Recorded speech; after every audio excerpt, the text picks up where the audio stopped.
Ladies and gentlemen, welcome to The Writer's Journey. I'm your host, Lauren Moore, and with me is the keen Kayleen Williams. We're two authors on a journey to learn more with you, the audience, so thank you for joining us. Today, we're continuing our talk about how COVID-19 is affecting the book publishing world and taking a special look at indie presses. With us tonight is the co-founder of Athon Books and co-writer of the #1 Audible bestselling series, The Buried Goddess Saga. Athon Books has cracked the code for publishing fantastic science fiction and fantasy stories that their audience can't seem to get enough of, and the proof is in the sales. Steve Beaulieu, welcome back to the show. Hey, thank you. Woo! Nice to be here.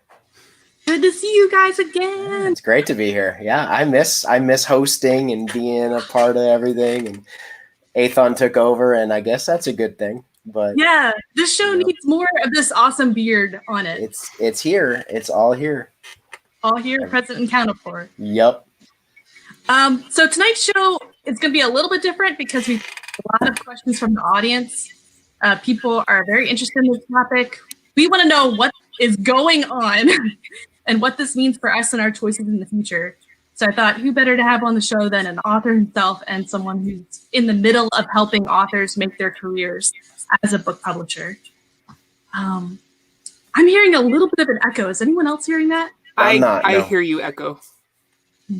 I don't. That's a cool nickname for you, Echo. Echo. Let's put that in the book. Hey, right, since this is all about COVID-19 and how it disrupts our lives, I have to step off camera and unlock my front door for my kids because the doors are locked. And so, give me 1 second. Sweet, awesome. All right, this is the real deal, guys. This is the real live action. Live action happening. Caitlin, how are you? How is publishing and any news going on? Writing well? So, we are this close to sending off Steeds of War to editor. No, over here. To editor. And I've got a couple small editing things that I'm doing. Doing a World Bible. Really need to finish that. And I've got a good idea for the Mose 5.5 Volume 2 anthology. It's anything to do with Mars. It's a hard sci-fi anthology. I can't say anything about my idea because they are blind submissions. So should any of the editors happen to watch this, then I would be automatically disqualified because they would know it was me. So okay, yeah. So I'm super excited though. All right. I'm in the middle of working on a first couple chapters of a manuscript, and I've got solid writer's block that I'm chopping through by writing a little bit every day, and hopefully just get through it soon. And you need to FaceTime me, and we'll get you through it. All right, Steve. Yes. The man, the beard, the Batman. Yeah.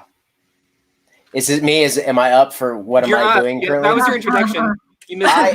I'm currently, as Jamie Castle, I'm working on 3 books right now, and I'm almost done with 2 of them. And I guess, okay, so I'm working on a superhero series with Christopher Vallon, which I've been working on for a while now. And we are just about done with book 2. Book 3 is in process. Book 4 is about done. That's being worked on. It's just kind of all being worked on all at once. And we're looking at launching really the whole series toward the end of this year. So it's a really unbelievably fun YA superhero, like first person. It's basically if Peter Parker was Robin from Batman.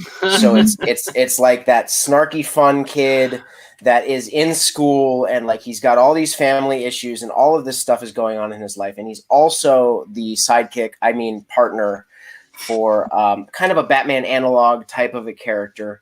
And it follows his life, first person, present tense. You're right there in the moment the whole time. And I have loved everything that I've ever written or worked on. I don't know. Is that okay that I love my stuff? Otherwise, why would you write it? Spend all those hours tearing on everything? I mean, as much as a million words on the Buried Goddess Saga, Luna Missile Crisis.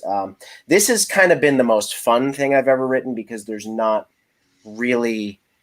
There's not that epic sweep there's none of that sweeping epic drive you nuts to keep. I get it. You have to take a straight. break sometimes from an epic fantasy Yeah. because you're in it and you're deep, and it's just like I get it. And then Rhett and I are working on a new series based on the Brother Dust novel that I wrote a few years back. We've rewritten it, revamped it, and then we're expanding it into a full series. And then I personally am writing sort of a conspiracy sci-fi thriller on my own. So I'm just working on a bunch of stuff. So you've got hands and a lot of fires. Yeah. On. And I want to thank you for doing that, making those books come out. I've got a sister who's in her 30s now, and she struggled with dyslexia her whole life. And reading is what keeps her together and keeps her going. And right now she's reading your Buried Goddess saga. Oh, nice. Loves it. She loves that's great to hear. Whitney and his humor, and she loves the adventure and Sora learning about all her powers. So she's right in the middle of that right now. And that's so great to hear. I love that. Yeah.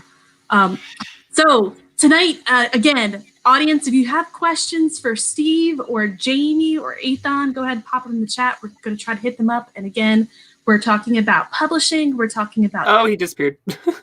We're going to get our guests back. It's awesome. So I was moment. Right before Steve vanished, I was going to say we did have... Oh, yeah, there he's back.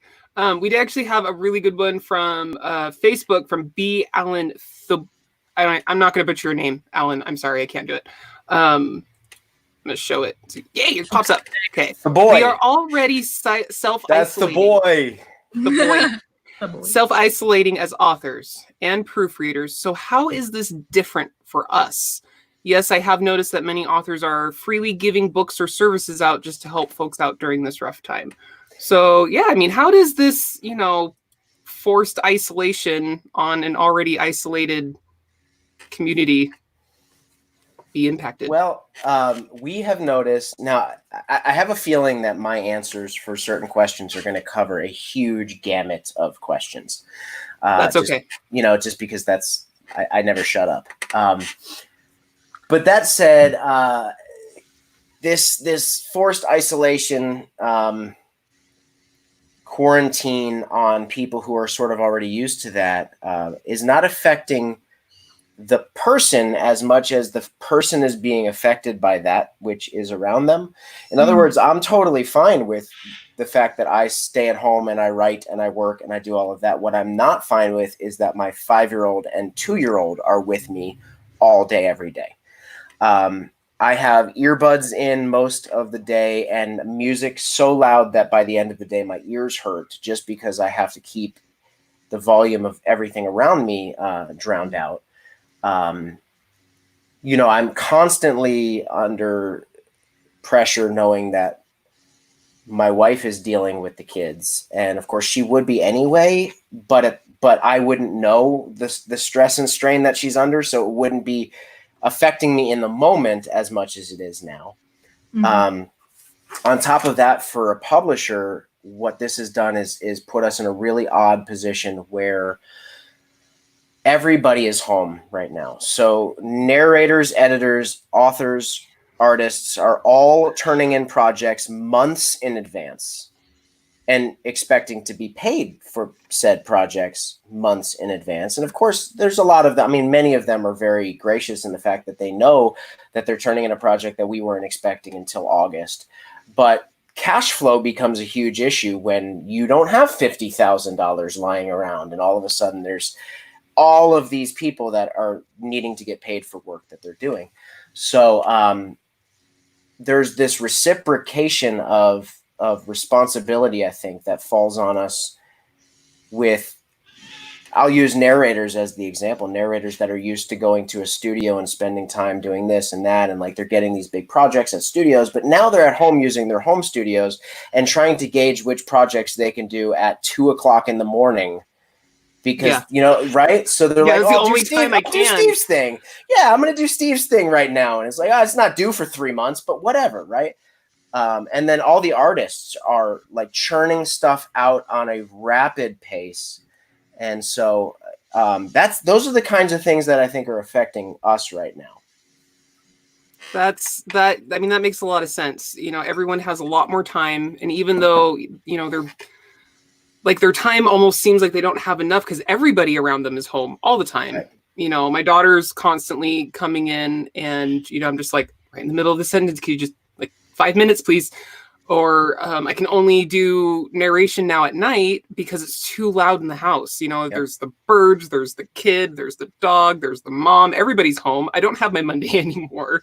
Yeah. And then everyone, they're just getting all the things done because they have the time. And now, well, there's nothing harder than writing a book while you're constantly interrupted. Oh. An entire day will go by that I have devoted to writing. Of course, Athon takes up a tremendous amount of time. I mean, it's the moment I wake up in the morning, I hit with emails and this, that, and everything else, and preparing for next week's 4 book launches, and just constantly there's this, Rhett does his stuff, I do my stuff. But then there's certain days that I go, I'm just going to write today. And those days where I would normally go to a coffee shop and be able to write for 8 hours straight without even considering the people around me outside of when I need to get something so I don't feel bad about taking up a table.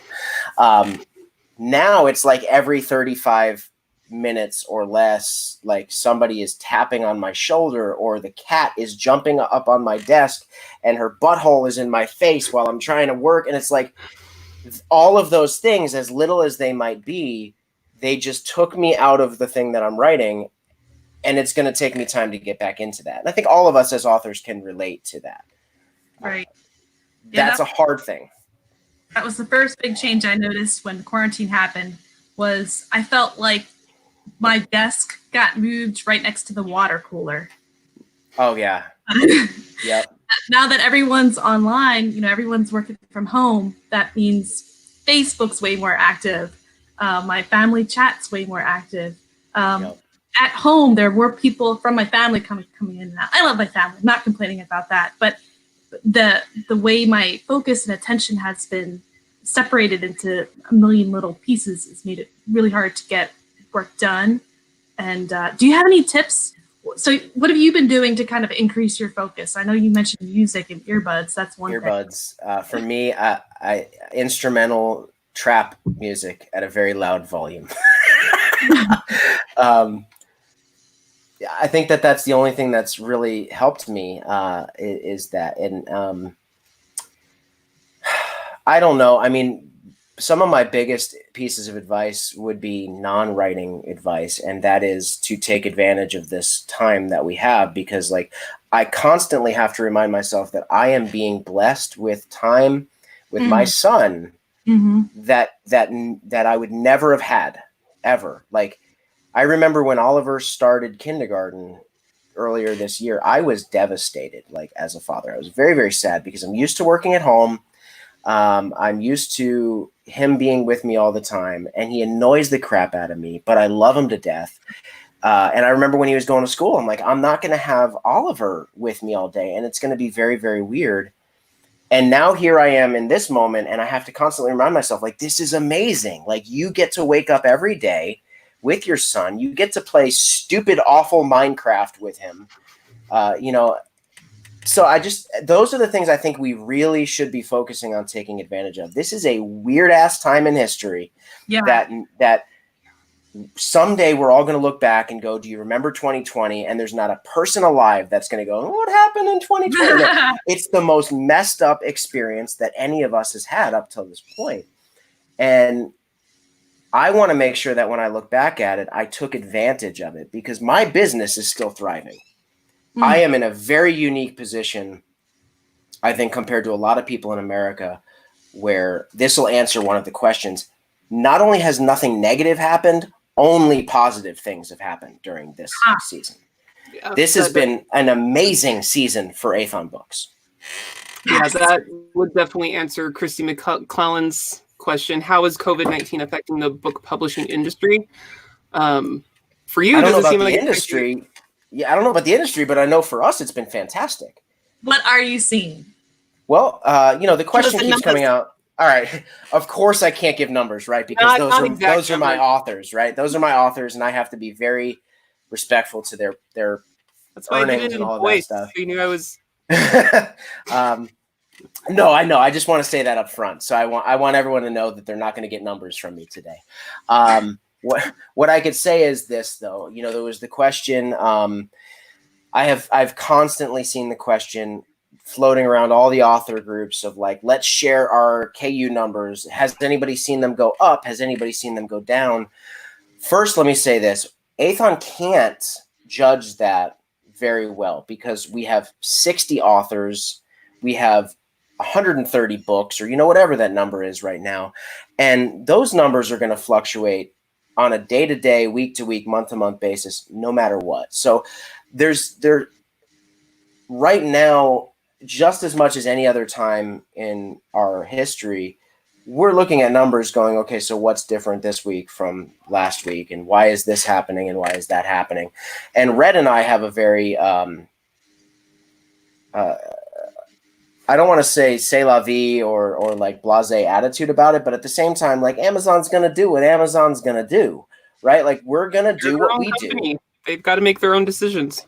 We do what we do. We run our ads. We promote our books. We sign our authors. We take care of our authors. We do everything that we do. And then, like, our KU numbers down this week, sure, maybe they're down a little bit, but like, I can't change that. I'm just doing what I do. So, but in that regard, we've not seen any negative impact on sales, no negative impacts on KU numbers. What I would say is that there's a lot of the younger authors, and I trust me, y'all, I love you, and I'm not saying anything negative, but there's a lot of the younger authors that are going, oh, my KU numbers are down because of COVID, when they've just released their first book and they're at that like 2-month mark where like numbers start to suck anyway, unless you do something drastic to change that. And, you know, a lot of authors think that their books are just going to sell forever. And the reality is books don't sell forever. And I think Michael Anderle is famous for saying nothing sells your last book like your next book. Mm-hmm. And all of those things continue to be true. Nothing has really changed. People are reading books, and y'all, we're selling our damn books for $1. Like, nobody is sitting around going, I can't afford $1 this week. Guys, we're not talking huge money. You want to know why TradPub is going to fail miserably is because they can't get paper, and they still think people want paper, and they're selling their ebooks for $9 or $14 a piece. That's gonna fail. It's going to fail. People are not making enough money right now to justify spending that money on something that they're taking a chance on, or, you know, whatever it is. They're going to look to us as cheaper alternatives to that, and forget how much you're selling your book for. You're making your money in KU anyway. You know, honestly, I agree that $99 to $4.99 mark, you know, wherever you want to land within there.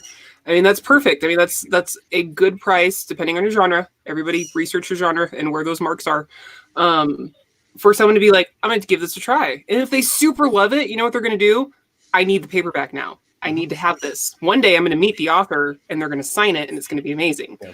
So, I mean, in my attitude toward paperbacks, and I mean, you can see my collection. Wall of I've got, I mean, so many Aethon books over there. It's ridiculous. But my attitude on paperbacks are, let's sell them to make just about the same amount as we would if we sold an ebook. Like, I'm not looking to make more money just because you're getting a paperback. As a matter of fact, I want you to feel like you're getting a deal on the paperback. And sometimes that's hard to do just because of how Amazon forces you to price things. But you know, we use other distributors too, and we make, but in the end, folks, nobody's buying your paperbacks. And everybody I've ever talked to that tells me that they make most of their money in paperbacks, I have done my best to understand. Let me say it this way: as a publisher, we could look at your rankings and things like that and have a pretty good indication of like what your sales, right? Somebody who says I make all of my money in paperbacks, that's because they're not making anything in ebooks. There's more money to be made in ebooks at 99 cents than there is on paperbacks on Amazon. That's just really the numbers of it.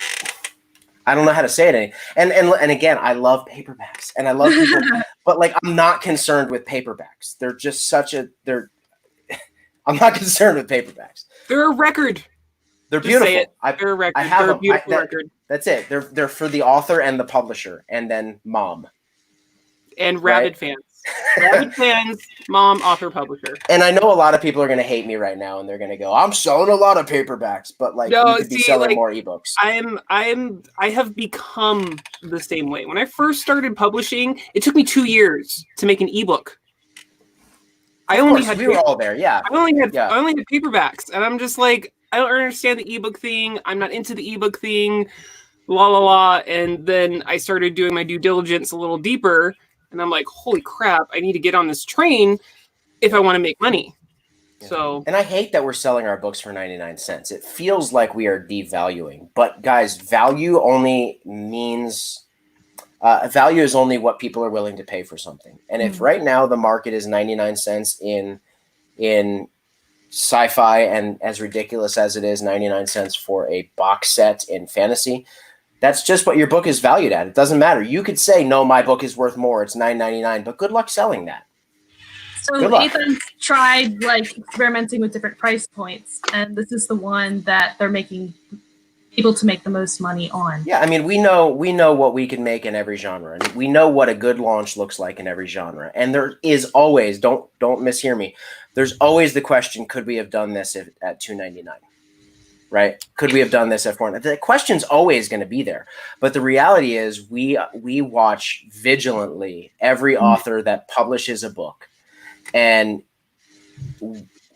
for us, we could see the reasons why somebody is successful at $2.99 versus somebody who's not successful at $2.99. We don't always launch at 99 cents. We don't always do everything the same way every time. A lot of that is based on author history and where the market is at, and we try to pay attention to who is releasing a book that day. And things like that, because that's huge. Especially in audio, if freaking R.C. Bray has a book coming out, don't release your book that day, right? Better yet, don't release it that month, because everyone's got credits. They're all just buying the one credit a month. And if R.C. Bray has a book that month that people really, really want, sorry, you're not getting bought.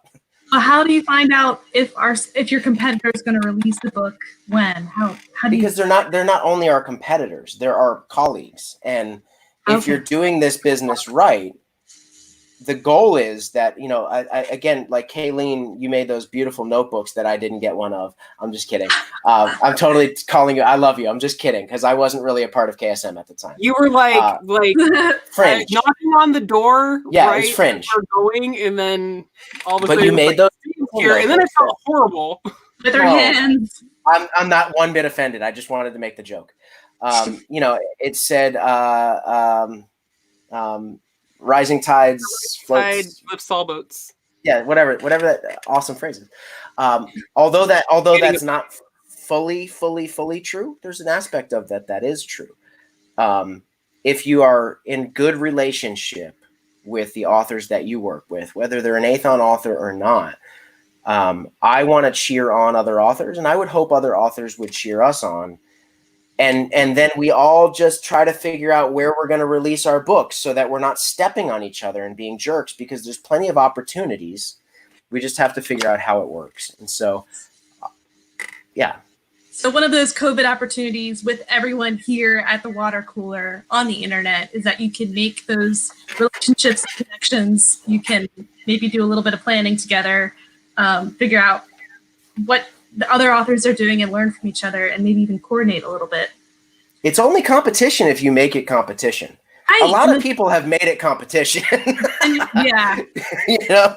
But there's so many readers out there, and not everybody reads a book twice. I mean, it's not like buying a car where you're going to be driving it almost every day for at least however many years. And all of our readers read fast. They're very fast readers. Savage. That's that 99-cent market, right? If you're a 99-cent reader, you're looking for every book you can find. That's 99 cents, and you're just consuming it rapidly. And the data that you have, I know you can't share actual numbers, but what we've been seeing of Athon books is that your launches have been getting more and more successful, and you just had a really fantastic launch that I want to ask you about specifically. But first, Kayleen has a book to talk about. Actually, this might be... that time? It is that time. It is that time. It is that time. Okay, hang on. Clear my throat. Didn't want you all to hear that. Okay. Right, hopefully you didn't hear that. Just got it on central here in my face. Okay. This week's spotlight is on Contact Front, Drop Trooper, Book 1 by Rick Partlow. Go to war or go to jail? For small-time street hustler Cam Alvarez, the choice is simple. He has no family, no friends, no place in the world, nothing to lose. When his latest con results in the death of a cartel hitman, Cam opts to join the Marines and leave Earth to fight a vicious alien enemy. Drafted into the Marine Drop Troopers, Cam discovers there's one thing he's even better at than running street con games, and that's killing the enemy. Wrapped in an armored battle suit, Cam finds purpose amidst the horror of destruction of war, and the opportunity for a new sort of friends and family, if he can break the habits of a life spent alone, trusting no one, and if he can survive. Rick Partlow returns with another kick-ass military sci-fi epic! It's for fans of Jay Allen, Jasper T. Scott, and Scott Bartlett! Get your copy of Contact Front today in the link below. Of Doom, because we must have Doom. All right, I didn't do too bad because I forgot to read that before the show. And yes, first time read. Nailed it. Good job. If you probably knew that blurb really well, you might have even written it. Did you write that blurb? We work with our authors. We make our authors write their own blurb because who knows their work better than the author. And then we make it better. Sometimes we don't have to make it better, but most times we have to make it work for the market because, authors aren't necessarily publishers. That's the struggle with the self-pub market, is that a lot of people want to self-pub, but they don't have necessarily the business mind to do it, and so that's why you go to a small press like us. I just have to say, for blurbiness, because there are blurbs that I'm like, okay, wait a minute, I need to read the sentence for a second to figure out where the pause and the rhythm is. It was the first time I read it, and I was able to just with the beat of its drum. So good job. The cadence. All about cadence. Everything you write in your life is actually about cadence. As a musician, that I believe really helps. I should say, it helps me as a musician. I don't know. I've always a musician out there. Written word has a tune. It has a music and a rhythm. When you are reading, you want it to sound like this. There's a rhythm and a cadence to everything. And if it's da da da da da da da da da da da, if it's very staccato, nobody wants to read that. So, you got to find that cadence. Rick Partlow, what we missed in the comparisons as you read it, man, Marco Cluse. If you're a fan of Marco Cluse, as a matter of fact, I could throw the rest of those comparisons out the window and just say, if you love the Marco Cluse enlistment series, you will be a huge fan of Contact Front. It's that vein. It's that like fun joining the military because you have to join the military and you're going off world and it's a joyous experience that really sucks. So clearly not an Aethon book. Nope. Well, one of the reasons why I picked this book for the spotlight is because we've been watching this launch from Facebook, and it's been really impressive. First of all, it hit number 1 in a number of categories, and that's a huge accomplishment. And then it stayed in those categories for days. It's 2 weeks later, and it's still like first, second, and third in a number of major categories on Amazon. We're at like 17 or 18 days, and I think it's still in the top 400 last time I looked. And you know what? That's there are a lot of factors that go into that. And I would love to be that guy that's like, we did it. But there are a lot of factors that go into that. And I will say, like, we know how to launch a book and we know how to sell books. That's something that Rhett and I will humbly say we know how to do. To wrap this into the COVID conversation. Yes.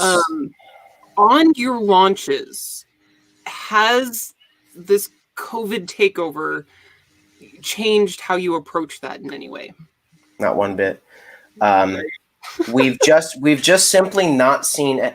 Okay, like let me be the guy that's going to get castrated for saying this. Like, as much as I've not seen any actual effect of this virus in real life, I've not seen any actual effect of this virus in sales. And you understand? Yeah, you understand what I'm saying? Like there's a lot of like, this virus is real. I'm not saying this virus is not real, but there's a lot of hyperbole, and there's a lot of exaggeration, and there's a lot of fear mongering, and there's a lot of things going around that just everybody's going, well, I feel like this and I feel like that. But when we really bring it down to our own world, we have to ask ourselves, how is this affecting us? If it is truly affecting you, I love you and I'm sorry and I'm praying for you. I mean, my grandmother died at 91 years old, and she died in her sleep, and they decided to put COVID-19 on the death certificate. So my experience is that people are lying about this virus. That may not be your experience, but when we as authors start to go, how do we combat this COVID-19 thing? If you're not seeing any negative effects of the COVID-19 experience on your business, don't try to combat it. It's just, the best thing that we could expect out of this is that people are stuck at home and they need something to do, so they're going to want to read books. Until I see a negative response to it in our business, I'm not going to change anything. It's why fix something that works?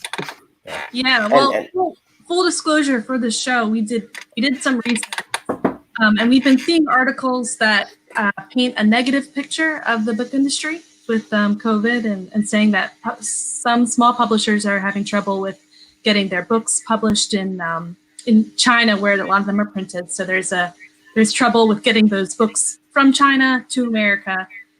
But in our contacts on Facebook, we've been noticing that a lot of small presses have been having great sales. Tim C. Taylor in England, he's one who's kind of posted about this, that he's been doing great with sales. I saw your launch with Rick's book, and it's been spectacular. I know a lot of that is about the strategies that you guys use. Some of them you can talk about, some of them you can't. But I wonder if also your strategies are working extra well during this time when a lot of people are at home, and maybe they're listening to Audible more, maybe they're reading their ebooks and picking up their Kindles more. That's kind of where I'm coming from. Okay, so let me give you advice. I guess. And hopefully Rhett's not watching, because Rhett's like the businessman here, and he's like, don't give away secrets. No, I mean, I'm not, but here's the reality. Let me just wink, wink. Like, people are on Facebook all day long. How do you sell your books to people on Facebook? Come on. Facebook ads. Like, come on. Talk about it. Tweet about it. Instagram it. We've had. I mean, Watcher's Test by Sean Oswald is slamming right now. TJ Reynolds' Shattered Sword is slamming. Contact Front is slamming. Like, we have had some of our most successful launches in the past, week, 2 weeks, 3 weeks, whatever it's been now. COVID-19 is not negative affecting the industry at large. It's affecting the mainstream industry, who's still worried about papers and don't know how to price their books. I have a really good friend that happens to write with me and run a business, and I won't say his name on air. He's dealing with a publisher that he's been dealing with now for the last several years with one of his books, and to figure out how to work through this COVID-19 thing, they moved his book to another distributor, which has now taken all of his books, and they wrongly linked his book to a nonfiction book and gave this nonfiction book 300 reviews, and he got their 2 reviews. Literally, their 2 reviews. So when you look at his book now, it looks like he has 2 reviews, and they're on a nonfiction book. In addition to that, they've decided that as an effort to sell this book better, they're going to change the price from $4.99 to $8.99. Because that makes sense. That makes a lot of sense. Right? Perfect. So you got to look at it from the perspective of people who understand this industry and are in tune with the readers, versus people who are business people who are just like desperately scrambling for money right now. There has to be an understanding that when you lower your price and go on KU, you don't need to worry about your price. You just need to worry about your rank. And your rank determines your page reads based on visibility. So am I underselling Rick Partlow by putting his book at 99 cents? No, the dude has gotten a butt ton of pre-orders on his full price sequels. And he's getting crazy awesome KU reads. And I promise you, this is going to be one of the best launches that Rick Partlow has ever seen. And Rick will tell me that's true. I mean, he had a great launch with Glory Boy several years ago. And I don't know if this will meet that particular level. I really don't know. And I don't even know what those numbers were. But what I do know is I'm very proud of this launch. And I think it's a fantastic freaking book. I love this book and I love this series. And I'm very proud of him for writing it. I think it's the best thing he's ever written. So a lot of what this COVID thing really is, from what I'm hearing, coming down to, you need to know who you're writing to, who you're launching to. You can't just quit your ads. You need to push. You need to find your readers where they're at. They're at home now, and they're going to be online a lot more. You have an opportunity to push a little harder, more often, to hit more people as they're browsing. And you just keep keeping on. Here's the scary part. As an author who did self-publishing for years before we started Athon, I've been through the man, this is really hard.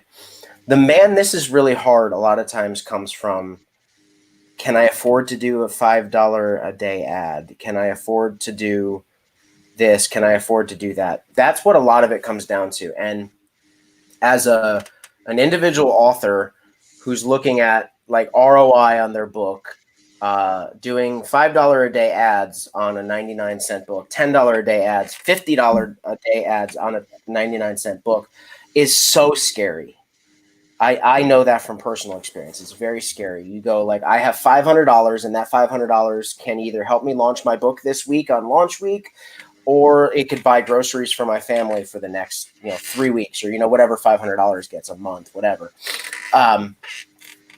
From a small publisher's point of view, where we know that we're going to spend money, we just know we're going to spend money, and like we just do it, right? We do it because we know that we have to spend money to make money, and because I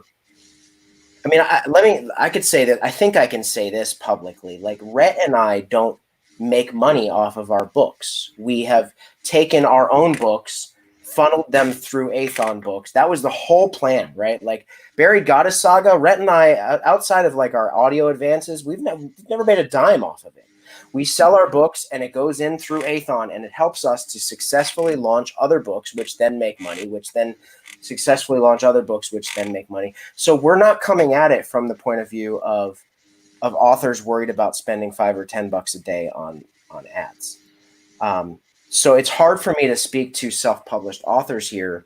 And it's almost like, and I know I'm talking a lot, but that's what I do. That's what, I told Lauren, I don't know when we're going to do the ad read because it depends on Steve.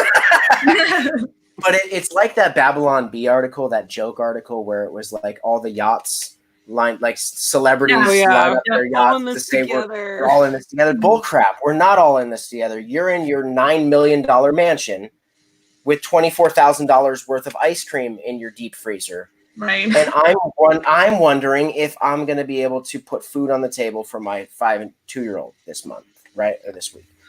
It's the very same thing. I'm not going to sit here and tell you that what we do as Athon Books is going to work for you, because we understand that we might launch a book and lose thousands of dollars on that book, but we owe it to our authors to give them the exact same treatment as any other book. Nobody gets treated differently in our business. Nobody. Like, if you're a first-time author, you're going to get full marketing on that first book that you do. And we know very well that might bite us in the butt. But like, how do we make a successful author? We have to put money into them and be willing to lose money to see their next series become successful. And then we just have to hope that they see the efforts that we put into it and sign that next series to us, instead of going, I'm big time now. because that's the danger is not realizing what we've done. And I know this sounds very self-serving. I don't mean it to, but like, it's very easy to go, I am a successful author because I wrote a kick-ass book. No, you're a successful author because we put thousands of dollars that we may or may not make back into your series. See, but it's not self-serving because it's true. I mean, there could be like the greatest book out there known to man, but the person who wrote it either can't find a good enough cover to match what's written inside. They don't have the money to put a couple bucks every day into Amazon ads. Maybe they don't even have a computer. It's just still written out in notebooks, but they can't get it typed up. Yeah. A lot of things do end up costing money. So for the indie author who doesn't have a fantastic publishing house like Aethon behind you pushing it, find out what you can do. Is it $1 a day? Is it $5 a day? Is it 2 ads where you can only run them for a short while?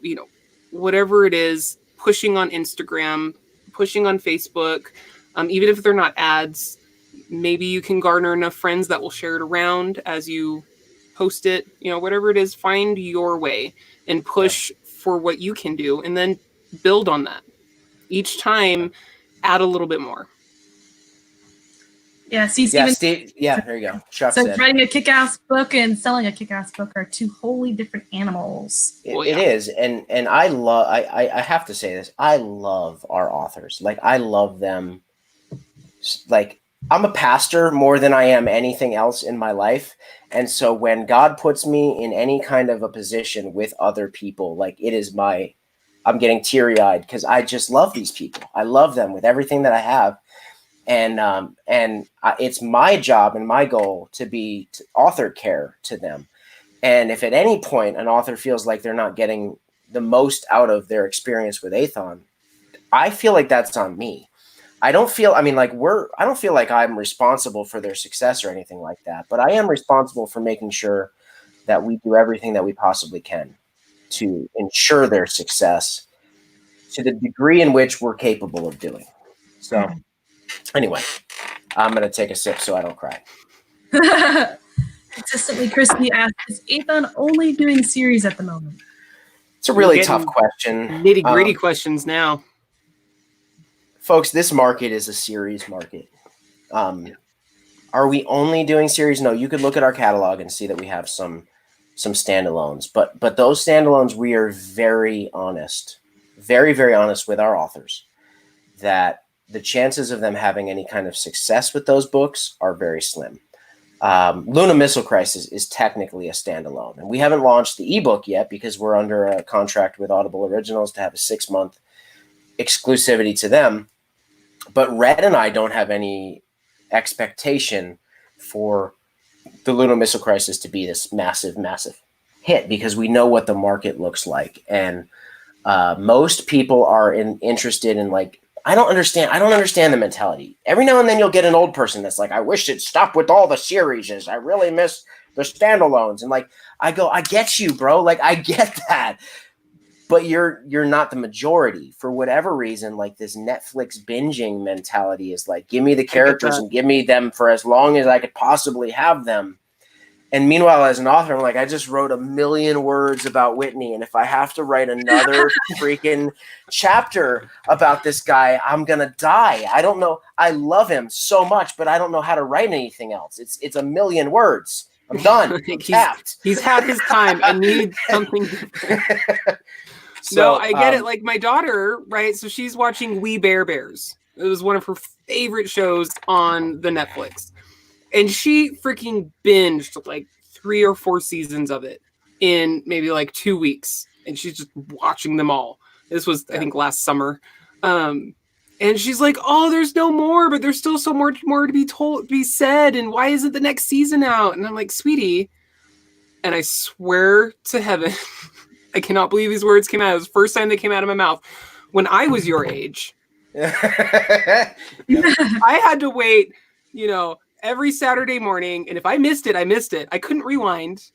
There was no, okay, well, it'll come out later on whatever YouTube thing. I can catch it then, or Google it and find some clips. No, it's gone forever and I'll never see it. Yeah. And she I looked at me binge-watched. like, and I'm like, and it takes them a whole year to do that. And then Right. they release them. And she's like, well, then why don't they have season 4?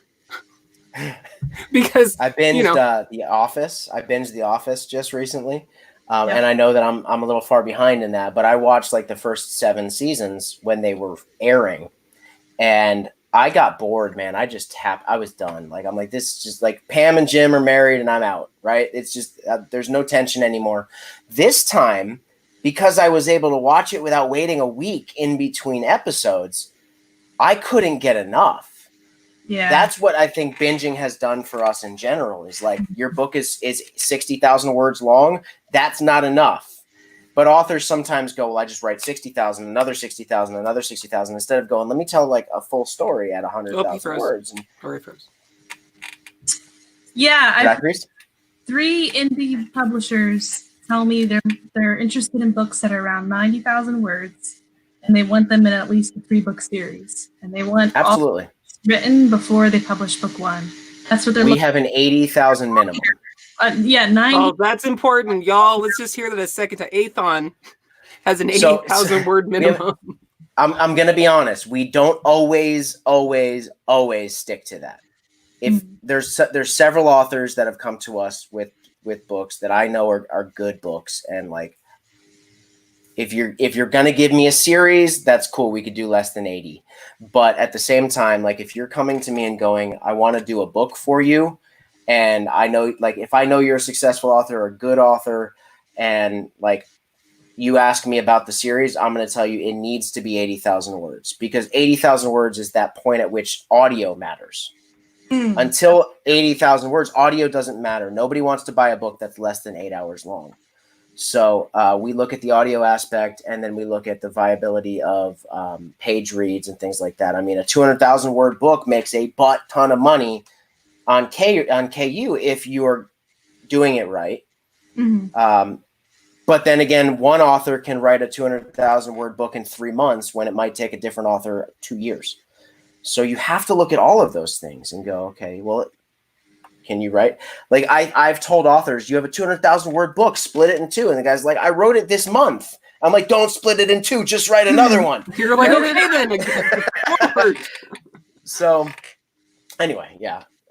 So, but that's another thing that's really important, because there's a lot of questions that I see going around in, you know, all the author groups, all the, you know, editing groups and things that are, the answer every single time is, what does it look like for you?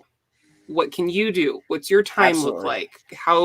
What do you write? What can you do to make it faster if you want to do push books faster?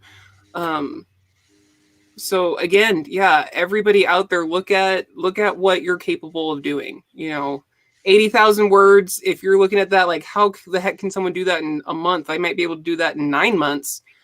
Do it in 9 months, but plan your launches around that. And then you are garnering reader expectation. Well, like the Last Buried Goddess saga, and Lauren is like, we have questions. I need to get to questions. I'll shut up. I'm sorry, I keep egging them on. My bad. The Last Buried Goddess saga book is 200,000 words. That took Rhett and I, however you want to say it, took Rhett and I took Rhett and me about maybe 2 months to write that at 200,000 words. But then I'm writing these superhero books with Christopher Vallon, and they're 75,000 words. And I'll be honest with you, there's no pushing these past 75,000 words. Because of me being who I am, I'm like, I got to get this 80,000 word minimum, right? But I've looked at it literally 15 times, and I've gone, I'm not going to pad this thing. Yeah. First of all, it's superheroes. It's not going to make a ton of money anyway, because the market's not huge. It's fun. It's exciting. I love it. So I'm writing all 3 of them, maybe 4 of them, and then we'll put them out accordingly. So genre means a lot. Superhero, if you know, just write your book, and hopefully it does well. It is what it is, right? Like, you gotta do your due diligence. Do what you do, and hopefully it works. All right. Well, you have piqued people's interest. Nathan Petty in the chat, he wants to know, how many submissions do you get a month? Somewhere, if I had to guess, honestly, it's gotten to a point where it's so many that we have created a new email account and hired somebody to. It's probably like 150 a month at least. I know it's a lot. I mean, there's weeks where like we go, who talked about us this week? Because we get like 55 in one day, and we're like, why do we have these submissions? We're getting a lot where of they're going to come from the next couple weeks. Just so you know. And I love it, but honestly speaking, like our policy is like if you don't hear back from us, like unless you tell us it's exclusive, we may not respond because it's an overwhelming number of submissions. And yeah, we could send you a form letter every single time, but like that sort of in a lot of ways defeats the slush pile. We have the person that reads them and goes, this is not what we want, and this is not what we want. And then they go, okay, Steve and Rhett, look at this, and this. And from there, Rhett and I decide ultimately what we sign and what we don't sign. But especially being authors, we just don't have time. And I hate that. I absolutely hate that. I wish that I could personally respond. And when we started, I personally responded to every single author who ever submitted to us. And I literally told them why we didn't want it, what they could do better. Like I was dev editing their crap. Like that is so much time. That's no. So it's about 150 a month or so. Give or take. And then if somebody decides to post about us on Publishers Weekly, or like when Lou Diamond Phillips got signed to us, we got 500 submissions in like 3 weeks. So it just depends. It depends on what's going on. Consistently, Christy asks if you have an intern on that. It's not necessarily an intern. It's somebody that we pay per whatever. I don't know. Rhett pays them. I don't like to look at money. I make sure we have money I make sure we have money in the bank account, but I kind of hate to know what we're spending. That's just how I am. I like the idea of paying people for their good work done. I think that's right, we know she needs to get paid, and that's all there is to it. So. Yeah, she's got to eat too. All right, we have other questions. Rick Partlow asks, do you think indie publishers like Athon have an advantage over traditional publish? Yeah, I think some of the answers that I've given over the course of the week, over the course of the hour, really, yeah. I think we do. I think well, you're definitely a lot closer to, the heart and soul of what's going on, where the readers are really turning, and you have the ability to follow that, to ride that wave and capture, that momentum. Well, one of my best friends is a trad pub author, an insanely successful author. And just let's leave it at that, because you probably know who I'm talking about. And he launched a book that did sort of mediocre. And I know that he would love for his book to be in KU. Love for it to be in KU, but for whatever reason, publishers still are holding on to this whole we got to reach the Nook people and we got to reach the iPad people. And I love those people, and I would love to do that, but where's the money? And the money is in KU. Right now it is. It might change, but right now it is. So the indie pubs can be a little more nimble in figuring out their strategy. Well, think about the last time a trad publisher republished a series because it didn't take off. We have the advantage of going, damn it, this didn't work. It didn't work for whatever reason. It was the bad time, whatever. We launched a book, it didn't do well. Let's back up and figure things out, and we'll redo it again in 6 months.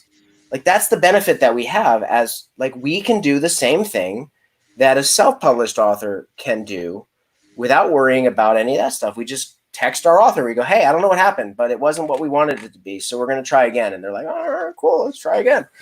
and then we do, and then it's a huge success, because that's just how some things are. TradPub thinks you publish something once and that's it. It's not true. Try again. Titanborn is a freaking great example of that.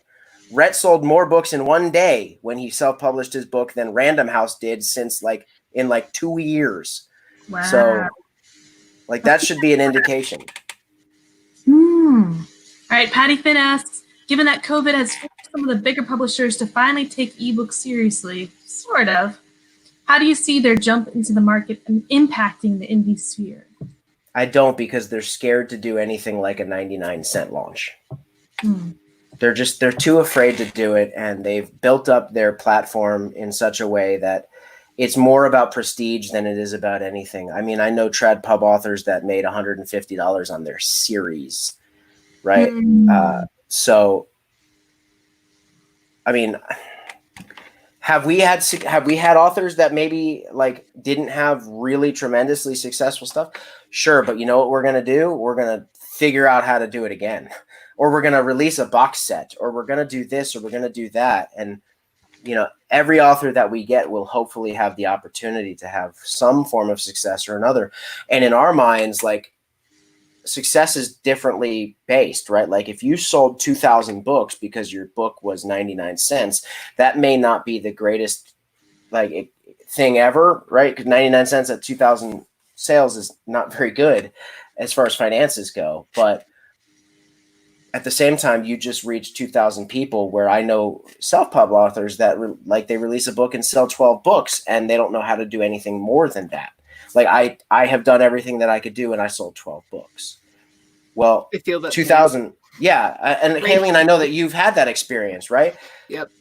2,000 books where I didn't make a whole lot of money, but now I've got some sort of a foundation of readership and some good reviews is a whole lot better than 12 books that no one ever read.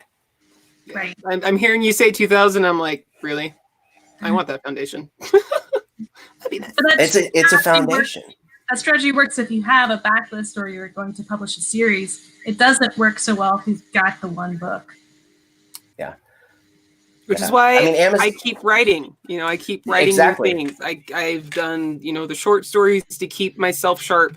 I'm, you know, working on a new series now in a totally different genre because, hey, maybe I haven't found my readers in the other genre, or I haven't found the right storyline. I haven't gotten sharp enough in my writing. So, Kayleen, let me give you the advice that will also pass on to a lot of authors that may or may not be listening. Say you're a short story writer that writes a lot of stuff to sharpen your skills, blah, blah, blah, blah, blah. You publish these things, and like in this case, let's say I published them as Kayleen Williams, right? Your next step, if you did a bunch of short stories, and I'm actually speaking from experience, okay? Because I did my superhero anthology, and I was in a whole lot of short stories, and I was in all of these like different anthologies and stuff. And although those sold to one degree or another, they didn't do like tremendous success. So what that tells Amazon is that I don't know how to sell books. So that is why I'm Jamie Castle. When you flood your Author Central with mediocrity, even though your stories might be fantastic, if your sales are mediocre, then you may release that novel that flops because it goes, this is just another Kayleen book that's not going to. So the algorithm doesn't pick up. Nobody, I love you. I'm sorry. I'm just using you as the example. No, I know. I'm almost wondering, maybe I need to be Lee Williams. Well, you might need, I would suggest if you've had little success with a lot of things, it's time to change your pen name when you publish again. There's a lot of authors that have come to us, and I won't even tell you who they are because you'll never know. Like, we've republished a ton of stuff from authors that released books that didn't have success, and we went, okay, we're going to do this, but you're changing your name, and we're going to do this again. It's not because we're trying to trick the reader. It's more that we're trying to restart the algorithm for Amazon.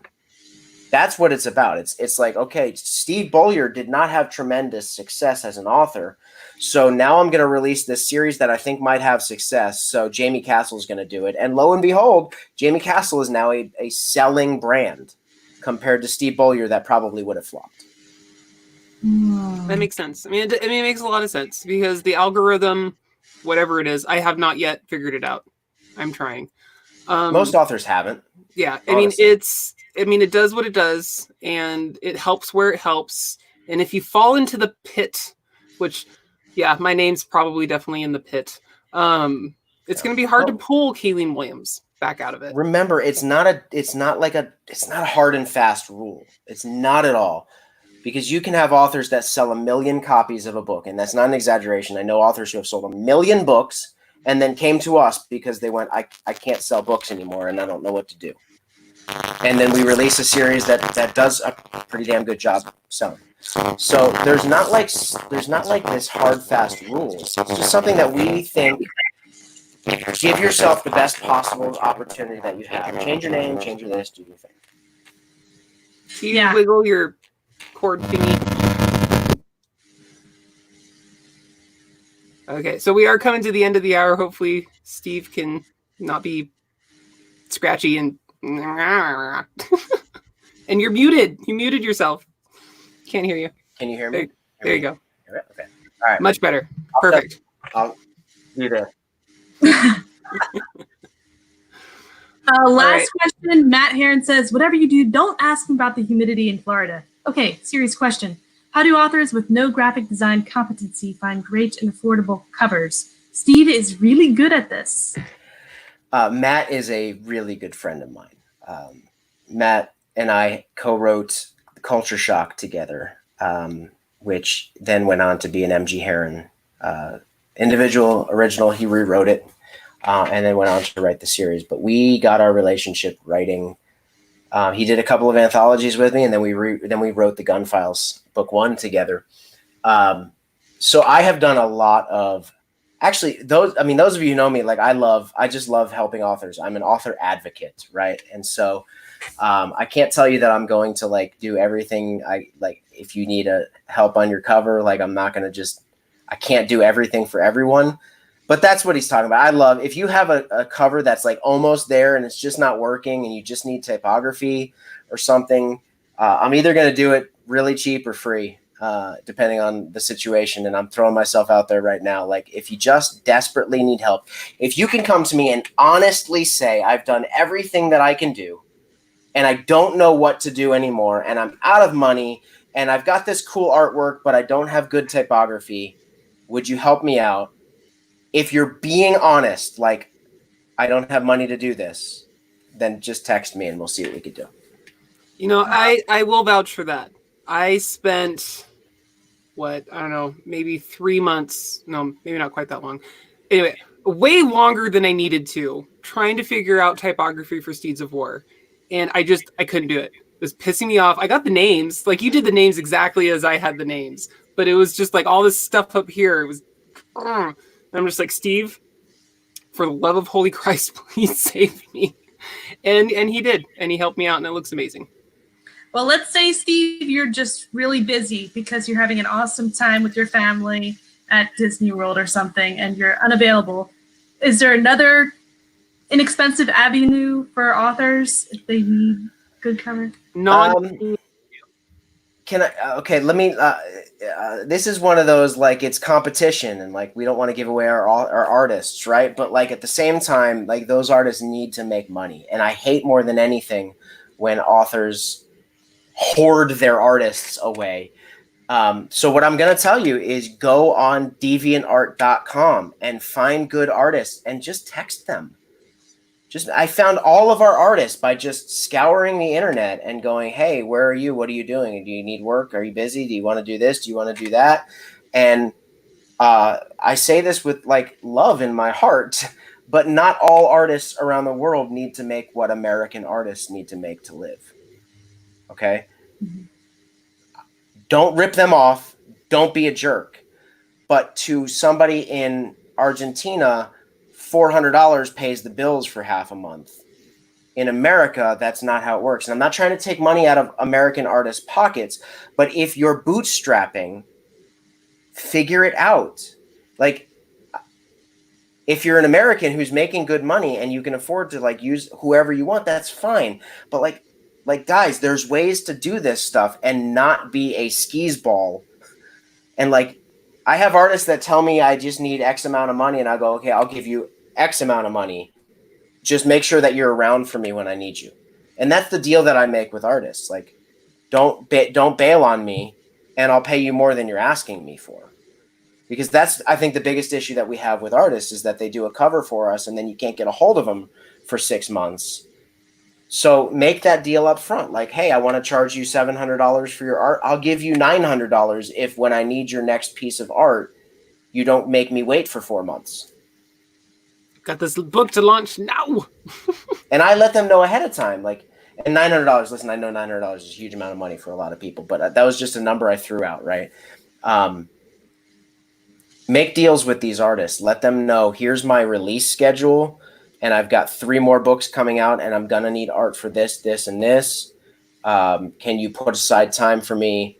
And a lot of them will go, well, I need a down payment. And you go, okay, well, can I just give you like $25 more a cover instead of putting a down payment on the next one? Because I don't really know exactly how my timing is going to work out.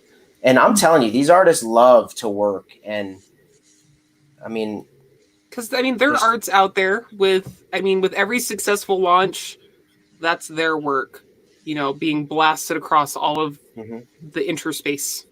Right, and the proof is on your wall right there.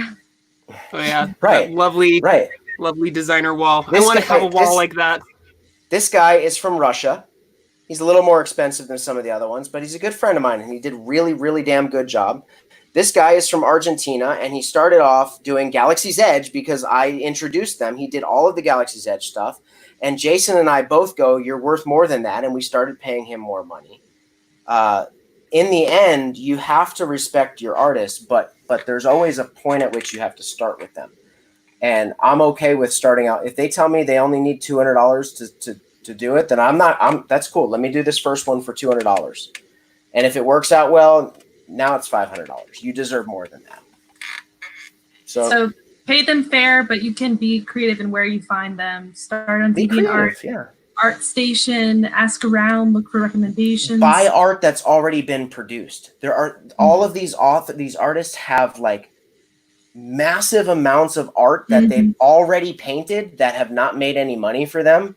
And if you contact them and go, hey, I need a book cover, I don't really have any money, I've got $250. I see that you have this piece of art from 2013. Has it been sold yet or used in any way? Chances are their answer is often going to be no, I just did it for fun. And you go, can I give you $250 for it? And you promise me you won't sell it to anyone else?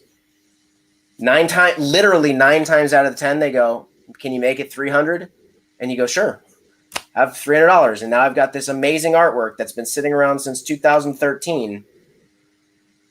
And no one's ever going to know because nobody's going on Joe Schmo's art station and going, I saw this like 6 years ago. It's not. And even if they did, so right. It's on your book cover. It looks great. Right. It would probably end up being, finally, this artist is being recognized. Yeah, man. And I don't know. All right. So at the end of the day, indie authors, split authors between trad and indie, full trad, whatever have you, do your due diligence. Pandemic, no pandemic, the readers are still the readers. They know what they want. You have to reach them the same ways. At least, I don't know, maybe at least they're home more often. You have better chance of catching them at any time of the day. Keep your ads going. Know what you can spend. Know your genres. Hit the marks the best that you can. Apparently, audio, 80,000 plus. All right. So if you're doing the 30,000 word books, maybe wait till you got a 3-book series. Do it all in one. Audio. There you go. All right. I don't know if people do that. Can I give one tiny more piece of advice? No, I don't get of course on you can. The show. Of course you can. You're fine. Authors. It's only 10 minutes. Don't try to be creative. Don't try to like change the world with everything that you do. If you see something that's working, I don't mean necessarily with writing your book. We all have innovative books, but remember, there's nothing new under the sun anyway. So like, don't be weird just for the sake of being weird. I've seen people who tried to change 360 degrees to now there's 375 degrees because it's another planet. Don't do that stuff. It's so confusing. Don't do creative artwork. Like, I've never seen this, so it's going to sell. It's not going to sell. If you've never seen it, there's probably a really good reason why you've never seen it. Look at the bestsellers list on Amazon. Stay on that bestsellers list visually. Look at it for like weeks at a time, and you're going to notice trends. And then look at the anomalies. Look at the shitty cover. Sorry, I don't like using that word, but I'm going to look at the shitty cover that's selling really, really well and realize that might be an anomaly, right? If all of these look a specific way and then there's this one weird random one, it's probably not selling because of the cover. So like my advice to all authors in general and all of my authors is let's not try to get too weird, because weird is not what people on Amazon are really looking for. People are looking for like familiar but sort of different. Familiar but sort of different. You know, it kind of, I don't remember which guest had said it, but they're saying one of the genres, you know, it's blue and purple, you know, so we can't use the oranges and reds because that's not going to work for that genre. You know, green, it's not going to work for magic because it shows this and we need this kind of magic. So it's got to be pink or whatever it was. So yeah, Rebecca those. Haskell. Yeah. Who was it? Thank you. Jeff? Rebecca Haskell. Oh, Rebecca. Yeah, Rebecca. Yeah, we're talking about Jeff's one of our authors, and Rebecca, we do a lot of work with Rebecca, and she's totally right. You got to know your genre. All right. Got to know the genre. So I'm watching our live chat right now, and yes, you do got to know your genre. My book covers now for my Rifter series are much better than they were before. That's all I have to say. Anyway, so many people are wanting to send you their hopefully next Athon book. So I don't know if you want to blast that out right now for everyone in perpetuity to know. You can. I mean, submissions at athonbooks.com. AETHONS books. Go to our website. Do me the big favor and go to our website and look at what our submission guidelines are. If you put at the beginning, like I saw Steve on KSM, it will get bumped to the front of the line. Ooh, there you go. Blast it doesn't mean you're going to get a response necessarily, but you will get bumped to the front of the line. And I'm always on Facebook, so like you could just text me and go, "Hey, have you had a chance to look at it?" But like, give me like a few weeks. Don't jump on me immediately. I have to do this one. The fear in his eyes. Yeah, there fear in his eyes. There was a slight hesitation. But all right, if anyone gets signed by the lovely Athon, just from having watched our show and realizing how amazing people they are, I'm preemptive golf clap of amazingness. One day, Steve, something's going to come across your desk from me, and I'm going to just be like, I can't wait. Dancing over here. All right. Everybody who's watching, thank you so much for watching. Right before I logged on, we're up to 914 subscribers. Let's get that up to 1,000. There's so much more we can do through the YouTubiness. As soon as we hit 1,000 subscribers, we really want to do that.